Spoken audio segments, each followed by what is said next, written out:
So old school training stories. Yeah. Like skint back in the day. What was kind of a regular Sunday morning? Yeah, I mean, 3 hours on the watt bike in LAC with like Serene cake and that's hot. A bunch of bananas each, 3 espressos, 34 Nomads bib shorts that are hand downs. From who? Probably Trev. Yeah. So you took some turbos to the park? So we got creative with training sometimes. And, you know, like Colin said, like before... Well, being in London, the constraints of being in London. They are numerous. But it's, you know, it's time cost, isn't it? You want to get your vitamin D, but you don't want to spend all day doing a long ride. So what's the most efficient way of spending your time? It's taking your turbo trainer to the park, isn't it? It's like taking your cat for a walk. Or your ferret. Yeah, exactly. So there was one time we used to do bonkers stuff. It's like, you know, you'd have like 5 times 20 minutes hard on the bike with a mile hard off. Like, you know, Sunday morning, like you'd set your... One of us had to stay by the bikes just in case just so they get nicked, yeah. There's this one time we did that, this lady was in a bush, like just lurking, just looking at us, just like thumbs up like this. It was just really? Like, that was weird. Did you have your tops off? Probably, yeah. Well, you probably did. You did. The otter. Furry all over. Do you want to go there? You want to go there? Yeah. I mean... that one's got shape. Yeah, looking back, I think your propensity to suffer dies after a few years.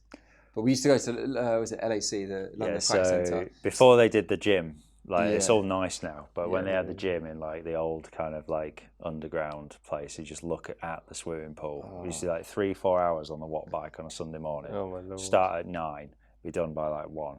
But we couldn't afford like proper sports nutrition. So we'd each come like a bunch of bananas, a block of Saurine, and like 3 espressos.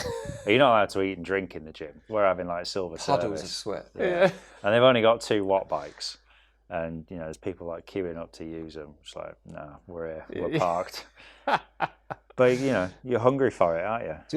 I remember, motivated. Remember that guy, Phil Guyman did that book, Pro Cycling on $10 a day? Yeah. We were pretty much doing that in Lanzarote, but €10 a day.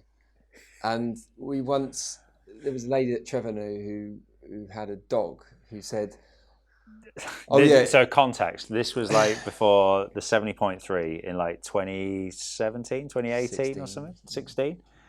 And we so Trev has contacts everywhere, right? And obviously we couldn't afford anywhere proper to stay. So the deal was that we would look after this lady's dog, right? Fine. Yeah, I grew up with dogs, no stress. You know, didn't your uncle breed spaniels or something? Yeah, so like my granddad, my granddad used to like have show spaniels, and he used to take them around and show us. That's true. Like, yeah, we had like show cockers and. Show cocker. But yeah, so I grew up with dogs. So it's fine. Colin, in London, you've never seen anything real. I've only seen a fox. You've just seen a fox, so like one of those mangy city foxes. No, never seen a showcock in Penge. You've never seen a cow in real life either. So anyway, it's like, yeah, no stress. Like we can look after this dog. So it's a bulldog, like proper, like, you know, think Churchill, like called Olive. But the people, so we're in this little sort of hamlet in Lanzarote, out of like the sort of main area of La Santa, and this dog had a reputation of everyone in the village called it Madame. So we got there. This heart rate 170. Yeah. So we got there, and this lady's written like 2 sides of A4 about how to look after this dog, right? Oh man. And I'm just thinking, you know, like food, like morning and evening, happy days. No, this dog's diet was literally a diet of tin tuna and cucumber. You remember this? Yeah. There was like a stack of tin tuna in the garage downstairs, and then it would live on green. It had green smoothies. I was like, it's a dog. You're feeding your dog. You say we smoothies. had to wipe its. So you have to, because like bulldogs, obviously, like they slobber a lot, so you got to do all that kind of stuff. But you have to take it for a walk, right? Cole's like, I'll take it for a run. I was like, no, you won't. You'll kill it. This dog would literally only go to the third lamppost down the street, and it sounded like literally an asthmatic hippo. Turn around, walk back. And that was that for 10 days. But the worst thing was... 10 We had to days. send 10 the days. pictures like 3 times a day. We had to if send it's still alive. pictures, updates with the dogs still being alive. But the worst thing was, it's like we were sort of we got to know us a little bit, and like chucking a ball for it. Yeah. Probably not the ideal type of dog to do that. But so we sort of broke some. Well, I was playing tug of war with a dog with a bit of rope. And Is the that dog what just it was? snatched it and hit the table and smashed this like big candelabra thing on top of the table. So it looked like this massive sterling silver candelabra with like gold-plated accents or something. We were like, like the table broke, this candelabra broke. We were like, oh my god, we've got this wrong.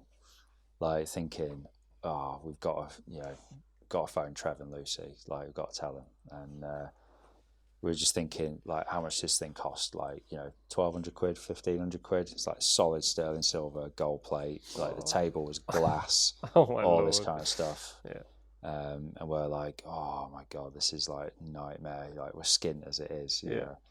And turns out the thing was like 30 quid from IKEA. Happy days. Anyway, we didn't look after that dog again, did we? No, we didn't. So, but yeah, there's been a few experiences with dogs, and I don't think the Kennel Club will be taking us for membership. That's for sure. But yeah, there's a few good memories. Well, you should go on Hackney Marshes and pick up loads of business with all the dog walkers there.